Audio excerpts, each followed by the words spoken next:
All right, so let's get started, I guess. So yeah, hello everyone. Thank you so much for joining us today.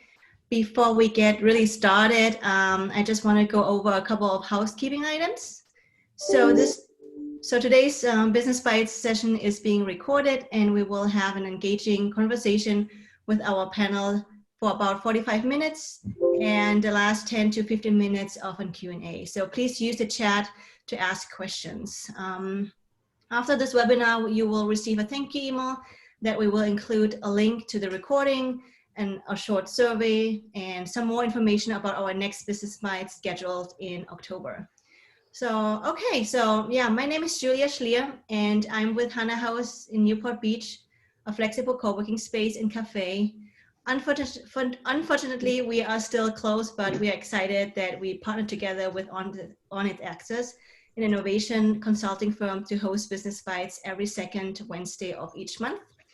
We invited thought leaders to share their insights and experience on various topics like leadership, innovation, and technology. So please make sure to check out our event schedule at hannahhouse.com/events and follow us on social media for any updates.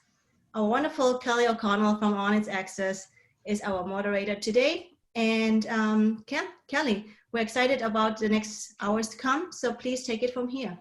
Thank you. Thank you very much, Julia. I truly appreciate the opportunity to partner on Business Bites, and I'm incredibly excited for today's conversation about change agility, empathy, and inclusion in the workplace. Before we get started and give the panelists an opportunity to introduce themselves, I just want to take a moment for any of you who are joining us on the Pacific Coast to acknowledge the experience that you may be encountering due to the fires. We know today's a very unusual day, and so thank you for making the time to join us, and you're in our thoughts as you're experiencing these difficult days with the forest fire. That said, it's perfect conversation to talk about change agility and empathy because our workforce is certainly experiencing change today. We've brought an incredible global panel together to talk about both academic and experiential aspects of the role of change in today's workforce. With no further ado, I want to give those panelists an opportunity to introduce themselves to you. So Robin Miles, Robin, if you don't mind, we'd love for you to give us a brief introduction. Absolutely. Welcome, everyone. Thank you for joining us today. My name is Robin Miles, and I currently work at VMWare in Palo Alto, California. So we are really affected by the smoke today, but still chartering on. And my role there is as a head of global management development. And we have about, 29,000 employees at VMware, and my responsibility is for about 5,000 managers and making sure that they are effectively resourced to be, the best managers that they can be. So I'm super excited about our conversation today. Empathy is one of my most favorite topics, as well as inclusion. So looking forward to joining in the conversation and hearing from everyone in the audience as well. Thank you so much, Kelly. Thank you very much. Dr. Miranda Jensen, I believe you're joining us from Australia, where it is very early. Thanks, Kelly. So it's 5 a.m. this morning in Melbourne, but I'm really pleased to be here. So thanks for having me along. It's going to be a fantastic discussion, I'm sure. It couldn't possibly be anything else with this topic, which is very much aligned to the work that I do in my consulting practice on Song Group. So I'm a change and transformation specialist, and I've had my consulting practice for about 5 years. But my background is as a musician and an artist, and I studied opera in my undergrad, and I've leveraged some of the learnings from my PhD research and developed a method around how things transform. So it's going to be a fantastic conversation today. Thanks for having me. Thank you very much. Also joining us today from Australia is Dr. Irena Yashin-Shaw. Dr. Irena. Thanks so much, Kelly. The very first thing I'd like to say is thank you very much to both yourself and Hannah House for supporting this great series. I think it's an absolutely wonderful event. It's a pleasure to be here and also to meet the fellow panelists. And my thoughts go out to all of you in the bushfire affected area as well, because we've had our own fair share of that, and I know how traumatizing that can be. So indeed, thoughts are with you. I'm really a teacher at heart. I'm an educator. My whole life has been dedicated in one form or another to education in schools and universities, in the workplace, and now increasingly online and virtually. And to put it in a nutshell, my mission and purpose in life is really to be a liberator of leadership and innovation and creativity, and more recently, intrapreneurialism, which is all about liberating the underutilized talent that we've got languishing within our organizations and within our workplaces, which if we could tap into and unleash and harness, I really believe we could just solve the problems of the world. So what really lights me up is to see people become empowered, and then to use that empowerment to do wonderful and remarkable things. And so in my role, more recently, I've launched a number of initiatives around that. So I organised the annual Australian Intrapreneurs Summit at the Brisbane Convention Centre. I'm editor-in-chief for Intrapreneur magazine, and just very recently we've launched a global initiative called the Global Intrapreneurs Institute, which is an online community for supporting intrapreneurs from all around the world and helping to keep them inspired, because they can sometimes, feel like they are pushing uphill, if I can put it like that. So that's a little bit about me, and I'm looking forward to the conversation that's about to follow. Thank you, Dr. Irena. And last but certainly not least, joining us from New York City is founder and entrepreneur Antonio Brasse. Hey, Kelly, thank you. Great to meet everyone else on the panel. I'm Antonio Brasse, co-founder and CEO for a startup company called BlockQuake, where we're launching relatively soon a cryptocurrency digital asset exchange that will be global in nature. So a lot of these topics really hit home for us, with us looking to acquire a global customer base. And prior to starting BlockQuake, I actually spent over a decade in financial services, global banking and insurance companies. I was in internal audit, so I traveled a lot around the globe and even domestically here in the States. And just collectively from those experiences, I feel like I personally connect with so many of these topics. And I've also spent a year training as an ontological coach prior to founding this company. So these are topics that have come up over the years, over and over again, and so important when you're looking at the world, truly in a global sense versus just your locality or the people immediately around you. Thank you, Kelly. Thank you, Antonio, and thank you all to all of the speakers who've joined us as attendees for today's session. You can see we have a brilliant panel, and the structure we'll have with them is to ask a series of questions, giving each panelist the opportunity to weigh on from their personal and academic experience related to that topic. If at any time during today's conversation you have a question for the panelists, please feel free to add it in today's chat, and we will make sure to leave time at the end for a fireside chat style conversation. That being the case, we will jump right into our very first question, and I'm going to come back to you, Robin, asking the question, is empathy the power skill for the future fit career professional? Well, of course, it's a resounding yes for me, of course, right? That's exactly why I'm so glad to join the call today. One of the reasons.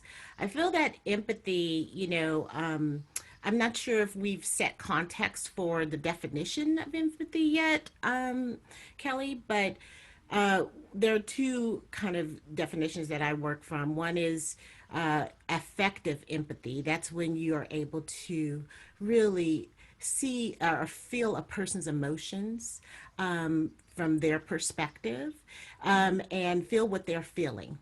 And then there is what we say cognitive empathy, and that is being able to see things through the lens of another person, think the thoughts, kind of see into the thoughts of another person. And when we put those two together, I think one of the topics that keeps coming up for us at VMware, or has been lately, especially through COVID, is being able to bring the humanity back to leadership and back to corporate America, so to speak. And I think empathy is the best vehicle for that, because it requires that we have to suspend our ego, and we are challenging ourselves to become others focused, others centric. And you do that by, thinking about what is the other person potentially feeling in this situation?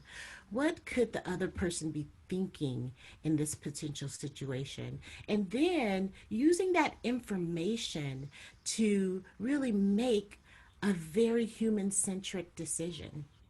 I think that in terms of, why it's a power skill, it's because it really requires you to really put your whole self into it. You have to actually really be able to, we're not 100% wired to think about other people. We're much more wired to think about ourselves. So you have to be conscious and intentional. And I feel that, if we were to all, work from that paradigm, we would create conditions within organizations where people feel like they're being heard, they will feel like they are being seen, and they will also feel like they actually belong there. And empathy is definitely part of that. And it's actually really one element of, at the core, is emotional intelligence, really. It's really being able to harness that emotional intelligence through the lens of empathy. And just imagine the types of high performing teams we could cultivate if maybe as leaders we could step out of the way a little bit, and put ourselves back into the shoes and feelings of those who we are leading, and harnessing those skills to be high performing. So yes, for sure, empathy is a power skill, and it takes some intention for us to cultivate. Thank you very much, Robin. Uh, Miranda, when you were introducing yourself, you shared with the audience a bit about your early career and personal experience, as well as your academic research. I'd love to hear from you how that early foundation in music has helped you to tap into the role of empathy, and to hear from you if you agree, is empathy a power skill for the future fit career professional? Absolutely. Thank you, Kelly. And I'm so glad that you've made that link, because I wasn't going to talk about that in this question, but that is absolutely where my empathy skill came from, is my background as an artist. As a developing artist, I always loved the exploration of the human experience through art, through any form, whether it be acting or singing or music storytelling. It's all about the human experience. And so you learn so much about listening and reading other people's whole body way of interacting with one another. So it's a fascinating way to explore the world through that lens of other people. And so that's just been a natural skill that I've sort of brought with me into my professional career. In the corporate space. But what I really wanted to focus on, and I agree 100% with everything that Robin said, particularly around the leadership aspects at the end there.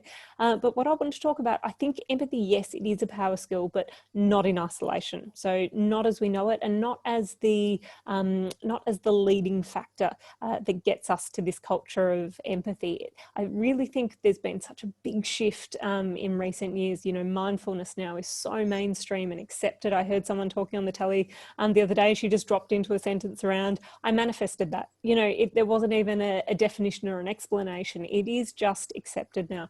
So I really think we need to bring that whole self to the workplace first, because unless we can have that awareness on self and build confidence and courage and all of those attributes in our individual selves, not until we do that will we be able to truly step up to a culture of empathy. Thank you very much. Dr. Irena, you've had an opportunity to work with large global organizations, and you shared briefly in your introduction about the work you're doing around entrepreneurship and entrepreneurialism. If you could share from your perspective, is empathy a power skill, and how does that play out in a corporate setting? Yeah. Thank you so much, Kelly. I'm happy to talk about that. I think that there is a really interesting movement that's happening right now towards humanizing the workplace. And we've just heard both Robin and Miranda talk about that. And it's so overdue, and it's so exciting to see that happening. It's this recognition that we bring our whole selves to work, and there's so much talent, there's so much depth, there's so much wisdom that lies unearthed and underutilized within our workplaces.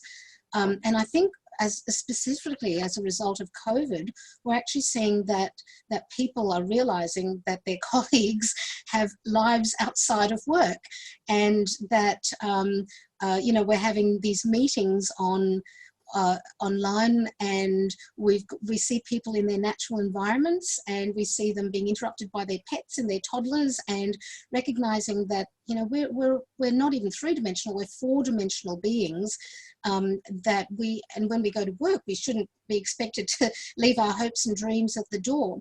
And so COVID has really accelerated a lot of emerging trends. You know, we were talking yesterday about how it's accelerated communication technology take-up and so many other things.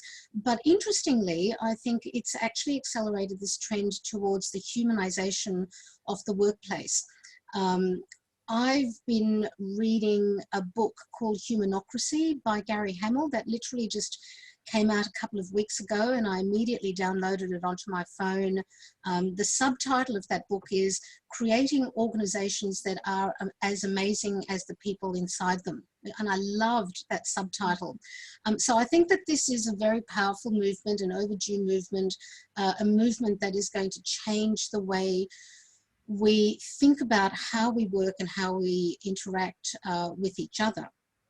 And so full endorsement for what Miranda and Robin have said. The only thing I did want to say, and to bring a slightly different nuance to the conversation, is the language that we're using around the word empathy. Now, absolutely, I agree from that perspective that it is a power skill in the sense that it's a very important and useful component of our interactions with other people at work. But I'm actually thinking that it's probably not the word that I would use to describe it. Because when I think about someone who is empathetic, I think of someone who listens deeply and attentively, and you know that they're hearing you when you're talking to them, you know that they're seeing you because they're completely present, not waiting for you to just stop and draw breath so that they can jump in with their own opinion about something. And goodness, have you noticed how noisy the world's become at the moment with people's opinions?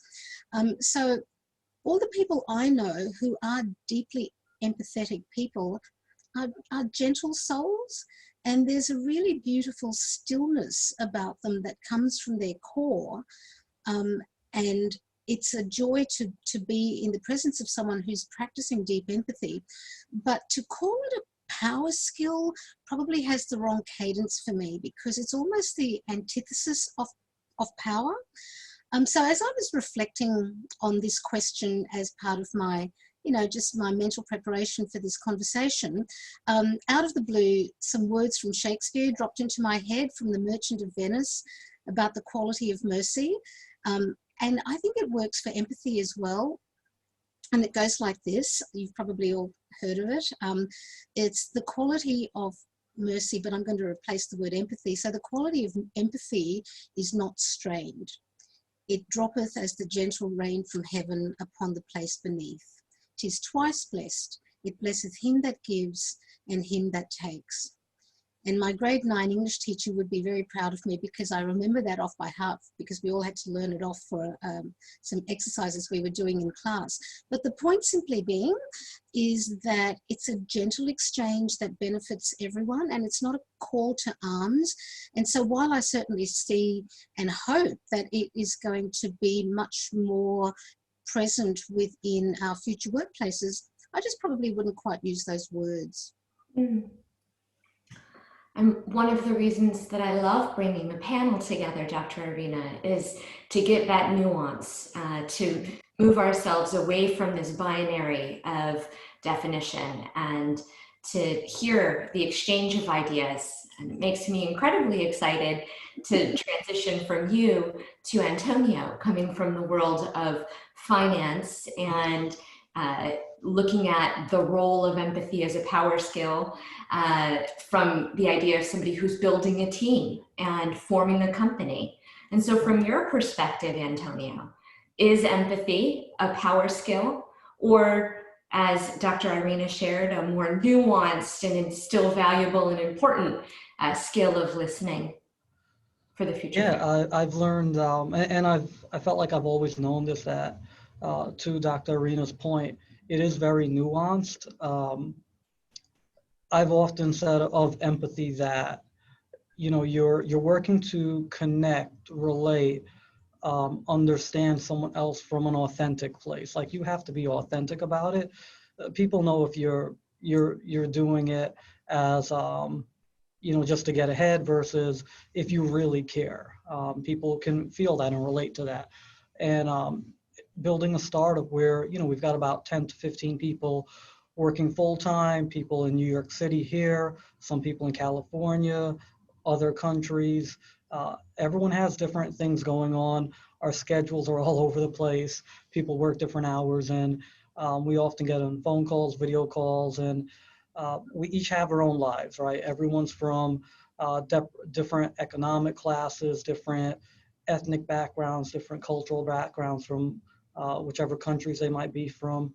And they bring that collective experience to the table. They have their experiences from before. And I found as this team was assembling for BlockQuake, we really did take the time to understand these 10 to 15 core people that are involved every day, what their skill sets were beyond just what they did at the prior job they worked at. I found that we've learned one another, like, just intuitively. We spend a lot of time together, whether it's working on the project or socially. And, you know, to the nuanced point, it almost it's got to happen naturally. It can't be a scheme. It can't be a strategy, right? I think when you look at empathy, you've just got to be authentic around getting to know people. And it's what we're doing on the team. I think everyone's just been a natural at it. I think part of it is that it was baked in as we built the company from scratch. You know, that's contrasting me working in global financial companies where people often talked about empathy, but it felt like they were trying to employ it in a strategic way. And even though they were working towards it, it didn't necessarily always come from a natural or authentic place. It was more pointed towards, okay, how can I try to relate to this person to make more money, right, from that angle, versus actually let me understand what their real needs are and try to cater to that, and then understand all those other things, they'll fall into place. I've always said that in my life, that if you just act in integrity, all these other things will fall into place. Thank you very much, Antonio. I think each of you brought such an interesting perspective to this first idea around empathy and looking at the theme of the human experience. My background being in human resources, we spend a lot of time these days as human resources professionals talking about bringing human back into human resources management, not just looking about financial gain or risk mitigation in the workplace or how to progress in your career, but truly looking at aligning values and business objectives. And I think that empathy, from my perspective, is a key skill in doing that. At the same time, to Dr. Irena's point, as the moderator, I struggle with this idea of having to listen, but being very intentional about where to transition the dialogue to keep us on track. So that being the case, I'm going to move directly into our second question, asking you, Miranda, if you could, to answer, how does embracing inclusion help a company gain a competitive advantage? Or do you feel that it does?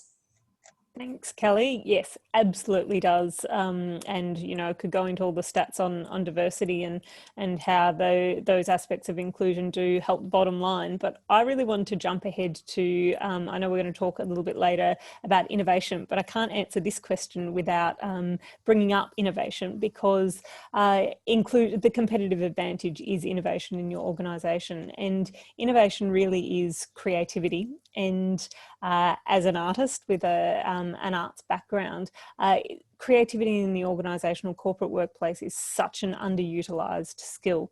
And I really think we need to, similar to my response in the first question, really create that space where the whole person is welcome and embraced and allowed to be their whole self in the workplace, so that they can bring their creativity, whether that be in a formal art setting or whether that just be as a chef or just, you know, someone that just enjoys a little bit of creativity in their life, and really encouraging those skills to bring that innovation and that competitive advantage into the workplace.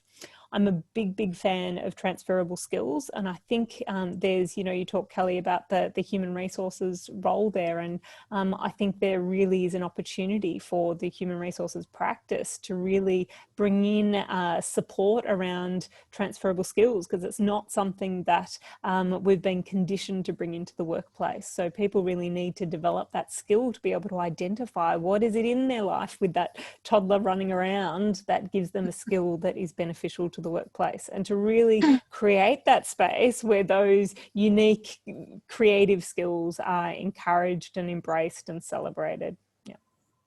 Thank you very much. Dr. Irena, I couldn't help but notice you nodding your head along as Miranda was speaking. If you don't mind, I'd love to hear your perspective on this. Thanks, Kelly. And the reason I was doing that, because I was just thinking, Miranda and I both live in Australia, albeit she's in Melbourne, I'm in Brisbane, but we don't know each other. And as she's talking, I feel like she's a sister from another mother, because I did my PhD in creative problem solving, and as a teacher and as a university lecturer and as an educator, my whole life's been about transferable skills. So Miranda, you're going to be getting a phone call from me sometime pretty soon, okay? So great to meet you, and I'm so delighted that this panel is such a wonderful networking opportunity for us as well. But just to the question about embracing inclusion as a competitive advantage, a couple of comments. First of all, number one, I'm really glad to hear us talking about inclusion and not just diversity, because we hear a lot about diversity and less about inclusion, and yet without diversity and inclusion together, like one without the other, it's only half the story. You know, it's like as poet Langston Hughes said, it's like a broken winged bird that cannot fly. So the reason I say that is that it's conceivable to have a diverse workforce, but if the culture is really toxic and people don't feel like they belong, then what's the point? And, we've got so many benefits that come from having a diverse workforce, but unless people also feel that sense of community, then all of those benefits might go unrealized. So as Miranda alluded to, there is so much research around the benefits of this. Everything from increased revenue, increased financial performance, better creativity, more creative ideas, higher levels of innovation performance, better leadership performance. all of these are directly resulted from a result of diversity and inclusion. So just want to quote two pieces of research. One was by the Boston Consulting Group that produced a study a couple of years ago called How Diverse Leadership Teams Boost Innovation. And it's a great piece of work. They report data that was gathered from 1,700 countries, 1,700 companies from 8 countries all around the world. And they found that there was a really strong correlation between diversity and inclusion and organizational performance. And I mention that because I know most of your audience is from the US. But if you don't mind, I would really like to foreground for a moment some groundbreaking research that's been done in Australia by an organization called Workplace Gender Equality Agency, or WGEA for short. And they published some absolutely stunning data just a couple of months ago, well, actually in June of this year, which focuses on gender inclusiveness specifically. So if you don't mind, if I just narrow that down for a moment. These were some of the statistics which I'll share directly with you, and then if your audience is interested, they can just Google WGEA. So companies who appointed a female CEO increased their market value by 5%, and that was worth nearly 80 million to an average ASX 200 company. Increasing the number of women in other key leadership positions by 10% or more increases a company's market value by about 6.6%, or an average of 105 million. And increasing the number of female board members by 10% or more produces 4.9% boost to a company's market value. Now, you know, that is hard data. So that's not just kind of getting a sense or knowing anecdotally that this is true. That is hard data that they've gathered around this really important concept. So while I would say that embracing diversity and inclusion really actually does help companies to gain a bottom line competitive advantage, let me go even further to say that it would be blatantly irresponsible, given that information, for them to not do it. And yet about 1/3 of the 11,000 organizations that WGEA annually collects their data from, 1/3 of them don't have a single woman on their boards. So hopefully these kinds of reports will help to change that. And I'll just say, if you want to find out more about that research, just Google WGEA. I think that we could do another entire session just on the findings of the 2 research pieces that you just shared. Yeah. I'd love, if you don't mind, if you could find the link and add it to our chat. That would be incredible. Okay. And I'd love to transition to Robin and ask Robin for you to weigh in on this very important topic. Thank you. Yeah, thank you. That's really fascinating information. I thank you, Dr. Irena, for sharing that. I do feel that embracing inclusion helps companies to gain a competitive advantage. I believe that especially that's really pertinent to us here in the United States, where we've been dealing with quite a bit of, civil unrest around this concept of diversity as well as inclusion. And in particular for people of color, and even more specifically for African American or Black citizens and employees in particular. And so this idea about, of bringing your whole self to work is often a very different consideration that especially we as Black employees have to think a little bit more about, because traditionally in corporate America, who we are, even just in America in general, is not always 100% accepted. So I think that first it's really kind of thinking about your employee base and understanding who your employees are. I believe also that one key, in my opinion, to embracing inclusion. It's one thing to have a company imperative around this, and it's, I think that it's important to weigh the balance between the company's imperative or, requirements around inclusion or expectations, and then also a person's personal perspective. Because inclusion, in my opinion, is something that you as a person have to make a very personal choice to do.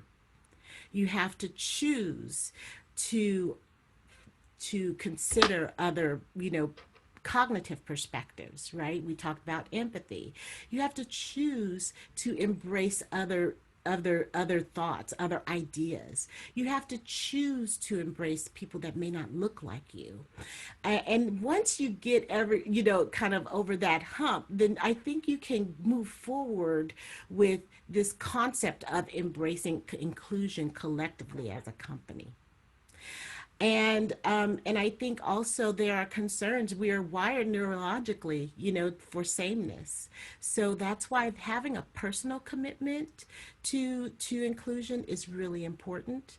And also that helps you to hurdle, with some grit and also some resilience, some of the challenges that comes along with having an inclusive culture. Because I think sometimes we think about, oh my God, it'd be great if everyone is all, all gets along. Well, sometimes it's not that easy.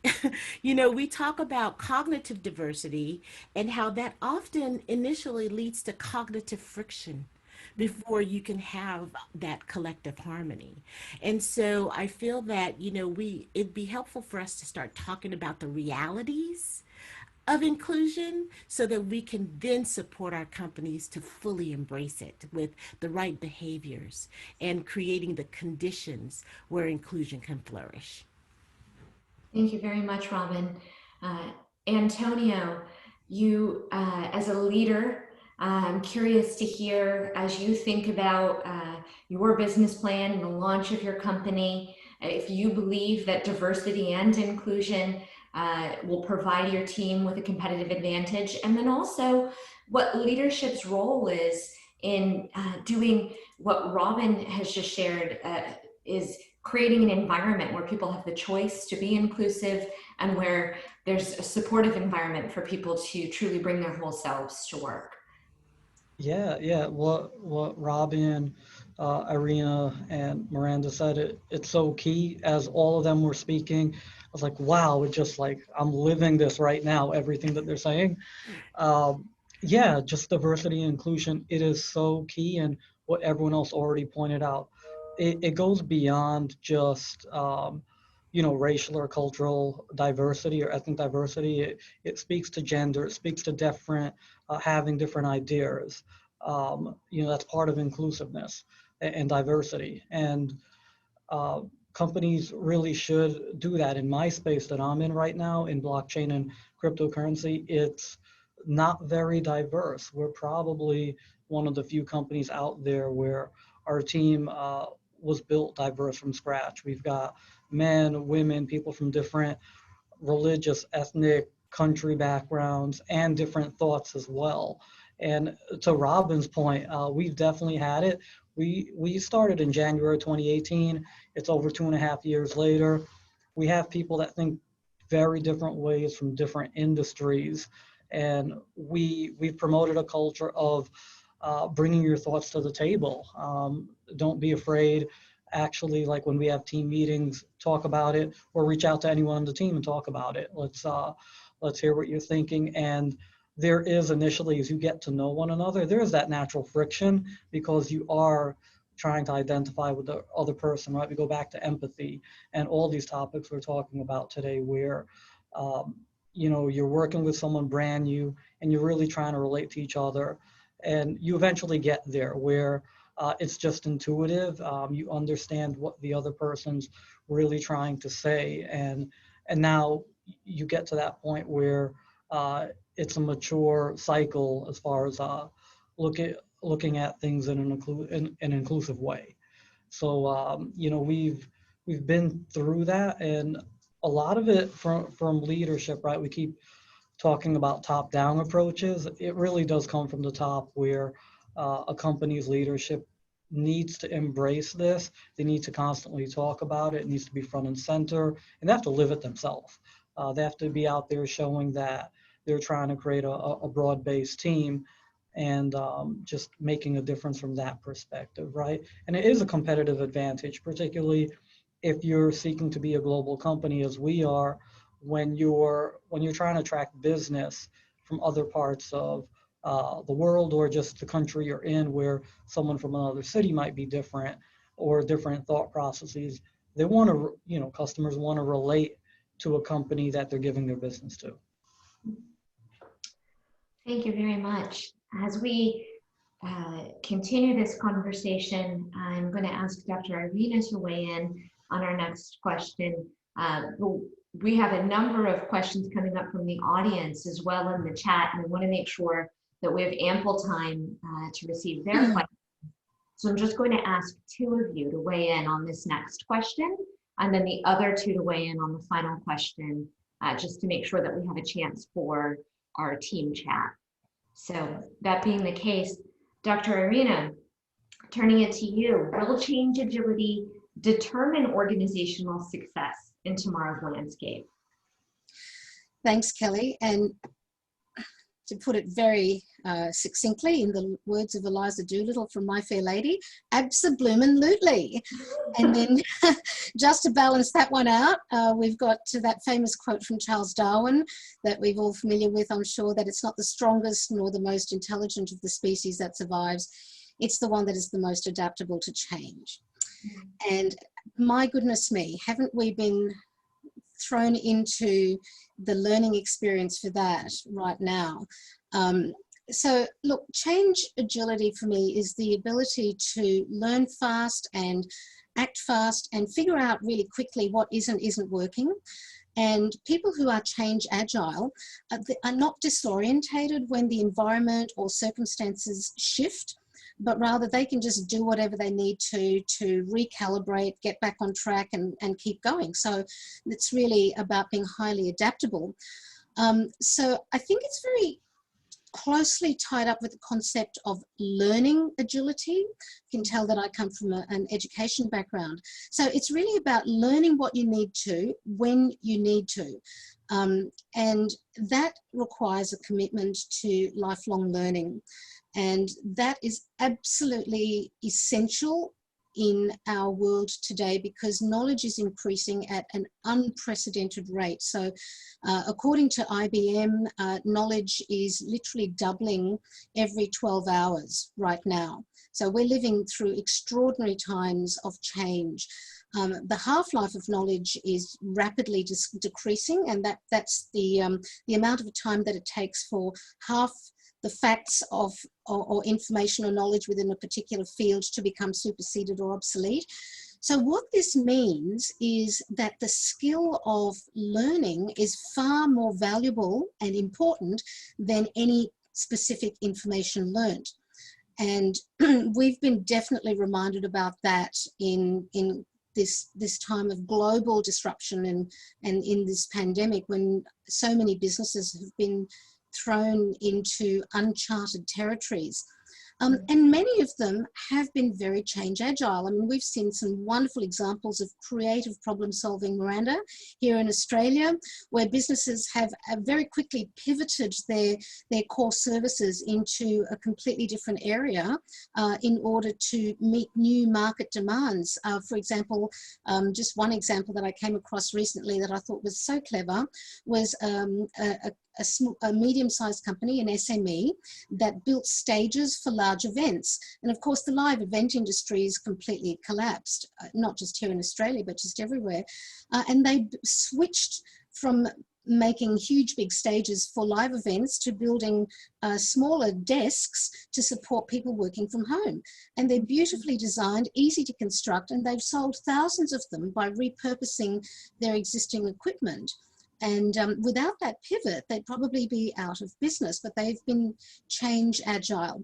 And then I'll just close with an example from my own experience. Is that okay, Kelly, or have I got time to just share a couple of things? 30 seconds. Okay. So earlier on this year, in March, I was organising a national conference, the Australian Intrapreneurs Summit, at the Brisbane Convention and Exhibition Centre. And we had speakers coming from all over the world and delegates from all over Australia. And it was scheduled for the 19th of March. And last year we were sold out. So, you know, I said, yeah, we can do this. So we went for bigger and bolder and bigger than Ben-Hur. And of course, the 19th of March was exactly the time that we went into lockdown. And it was one of those challenges, one of the biggest business challenges of my life. Of, you know, people were saying to me, you're going to have to cancel, you can't go ahead. And of course we couldn't. So what we did was literally at the 11th hour, with 2 days to spare, we pivoted the whole event from being a live event to being what we'll call a hybrid event, which was that we still had a physical base. We set up a broadcasting studio at the Brisbane Convention Centre and beamed people in from all over the world, and all of our delegates, you know, were able to jump on. And so we were able to do that in the space of a very short time. And that was change agility. It was incredibly stressful, but very, very exhilarating. Mm-hmm. Now, that was probably the first big conference that went hybrid because of the timing. Now, of course, since then, everyone's doing, you know, virtual, if not hybrid events, but not back in March because of the timing. You know, we were right at that forefront of being given the gift of an opportunity to be change agile, and it worked beautifully. So I would definitely say that it is absolutely essential for businesses to be thinking about this whole notion of change agility, learning agility, in order to be successful in this current and future landscape. Thank you, Dr. Irena. Speaking of change agility, I wish that I made this session a half-a-day workshop and not the hour-long time that we have together. I think I could hear from all of you for a long time about your expertise. I'm going to turn this question to Robin because in your last answer, Robin, you touched on two attributes, resilience and grit, that just as Dr. Irena pointed out when sharing that diversity goes with inclusion, I believe resilience and grit go hand in hand with change agility. And so I'd love for you to weigh in on this topic. Absolutely. Most definitely, resilience and grit weighs into change agility. And to Dr. Irena's point, I think all of us can really say that we have attained a good amount, a modicum of grit and resilience over the past few months, right? Being in lockdown.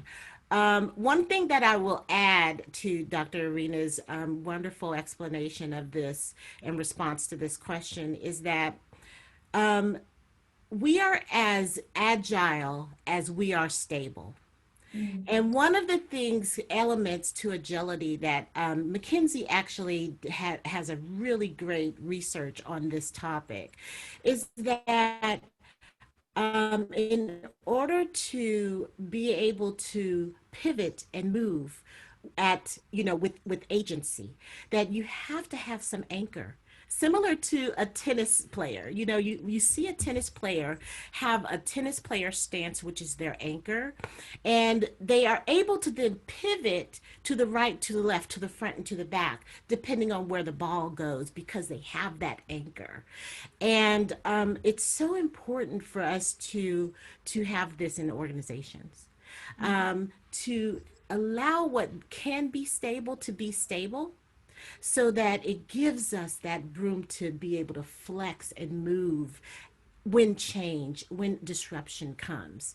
We know that the research says even with just minimal interruptions during the day, if you're doing your email or deep in thought or doing something really concentrated, if you're interrupted, it takes 20 minutes to get back to task. So when we're thinking about agility, think about how hard it is once we're disrupted for us to actually get back to center. And so it takes that much more skill and discipline in order to do that. So change agility is super important. And I feel like if nothing has taught us that we need to be agile, then this recent experience in this pandemic, I'm not sure what else is going to help people to understand how important this skill set is. Yeah. Thank you very much, Robin. I couldn't agree more. I think that sometimes you're confronted, just as that tennis player is confronted with a ball coming at them very rapidly, sometimes you're confronted with change that creates a response. I think that the best organizations are proactively helping to empower their teams to create that base that makes it easier for them to anticipate change. And that's a great way for us to transition to the final question that I will ask Antonio first this time. Antonio, can and should organizations develop a culture of innovation within their workforce? Yes, absolutely. To what everyone was saying earlier, a lot of this is connected to change agility, to inclusion, to empathy. I'm in a space where things are changing every day, every week, every month. There's something new happening, and on the innovative front as well. So there has to be that culture of being able to stop on a dime and change direction and adjust. We often have things. I joke around that we've had thinking innovatively and with agility was kind of forced or thrust upon us. It's just the nature of the industry we're in, where something changes every single week. So the thing that we've done with our team is just goes back to encouraging people to actually speak their mind, talk up in team meetings, or reach out to somebody. When I think about culture of innovation, it's where people are constantly sharing their ideas on where we could take what we're doing in our industry, because things are changing all the time, and we need to really stay on top of what do people in the markets want from what we're currently working on. So I think that it's absolutely necessary to develop that culture of innovation and get everyone involved. It is easier for us as a startup where right now 10 to 15 people, we're all able to communicate directly. For larger organizations, I've worked at larger organizations. I've seen some companies I work with develop a pipeline or a way to streamline those ideas and information into a central body or group of people that will actually go through that and then raise that up to senior management to take a look at that stuff. So it's I've seen it firsthand that you constantly have to be thinking about innovation if you want to survive both as an individual, employee-wise, and as an organization if you're trying to stay in business. Thank you very much. And Miranda, since you mentioned earlier the important role of creativity as it relates to innovation, we must also be sisters from different continents. I wanted to give you an opportunity to weigh in on this question as well.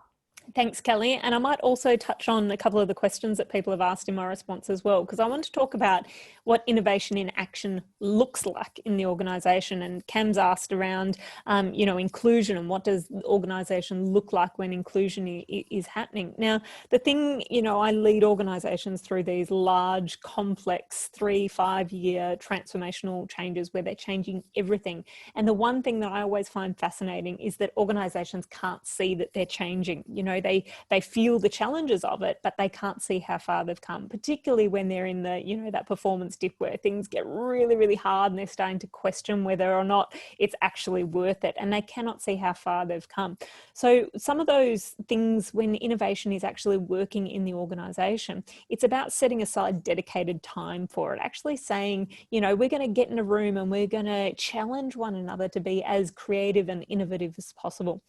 really getting that focus on it, and then that will proliferate through the general work practices. But it's also about bringing in new perspectives as well that are creative in nature. So, you know, invite some artists into the organization, you know, bring in people from different industries and really encourage those new perspectives that are creative in nature. There's one organization that I did a large cultural transformation at, and a brilliant CEO, and it was in government, our sort of consumer affairs function, and the CEO set up a festival of ideas, and that just gave us permission to be as creative as possible. She was very creative. I dressed up as a clown that day. I believe that I sung for the staff and made Play-Doh, you know, just bringing the most left field creative things that you can, because that gives people permission to bring their whole self and their creativity into the workplace as well. So always go for a 10 or 100% with your creativity, because that inspires other people. The other thing about innovation and creativity, you must celebrate the wins. So when somebody has been creative and that's resulted in a competitive advantage or increase in the stats in the bottom line, celebrate those wins, but also celebrate the failures as well. And this goes to a question that Lynn was asking about, could you possibly be wrong? And, you know, like that fear that we have, particularly in the corporate and professional space, around being wrong. So we must celebrate our failures as well, because those mistakes are our learning moments. You know, really what we're celebrating there is the courage that those individuals have brought to bring their whole self into the workplace, to try something that's creative and innovative, and it's okay to fail. We learn from that. The other final thing on innovation in action, and you know, it directly links, Cam, to your question around inclusion in action as well. You must track the benefits as well, so that you can use those benefits as evidence to encourage those people that may be struggling a little bit to step into that new culture and step into that space that you've created, to really demonstrate to them the value of them. And just finally on that, you know, you really need to create that space where people are bringing their whole selves with passion and purpose into the organisation, so that they can bring that creativity and enthusiasm, and really be 100% present in the workplace. Well, thank you to all of our speakers. Dr. Miranda went through several of the questions we'd received in the audience chat, and I want to thank you for both being able to answer the question that was pre-planned and incorporating in some of the questions we'd had in the audience chat. We do want to, in these final moments, give our audience the opportunity to weigh in and ask any additional question. I will share that the ones that were just shared, really weighing in from Lynn, was, is there a danger that we maybe think we're being empathetic and believe we can feel the feelings or know what someone else is feeling and be wrong? Which Miranda was able to touch on briefly. Also touching on briefly a second question, which is, what do organizations look like when this is happening systematically? I suspect that we don't see change agility systematically happening in standard organization initiatives. And so I think that if any of the other speakers want to weigh in on this very briefly, as we are approaching the end of today's Business Bites talk. Yeah, I would love to weigh in on the dangers of kind of exercising our empathic muscles. We aren't going to always get it right. There's an amount of vulnerability that also comes into play when really being empathic. And I think the biggest gift that we can give ourselves and the person or individuals that we are extending that empathy to is what was brought up earlier. Being super curious, asking great questions, and really starting to listen. I think that helps us to get it right. You know, we may not always get it right. And what is right anyway, right? It's very subjective. But I would offer that to Lynn, who asked that question. You know, number one, really ask great questions. Get curious. The more curious we are, the more we can speak specifically to the needs of others and to hear things from their perspective, and also put on that listening ear. Thank you very much, Robin. I don't want to end the conversation, as I think that this is an incredibly valuable conversation, but I want to respect everyone's time. We know many of us have competing demands right now more than ever. So thank you once again to all of our speakers. We do host Business Bites monthly, so I'll pass it back over to Julia to share with us next month's. And just a quick thank you again to today's speakers. Yeah, thank you, Kelly. Yeah, again, big thank you to all the speakers here today, as well as Kelly. It was a very insightful session. Thank you very much, as well as, thank you to everyone who joined us today. So I hope you really enjoyed this discussion. So yeah, please join us for the next Business Bites, which is scheduled for October 14. So mark your calendar. It's about reimagining leadership, developing agency, adaptability, and entrepreneurship in your organization. So more information will be in our thank you note coming up in the next few days. So please watch out for that, as well as the recording will be attached in there too. Thank you so much for joining us today. Thank you. Thanks, everyone. Thank you. Thank you, everyone. Everyone. Thank you.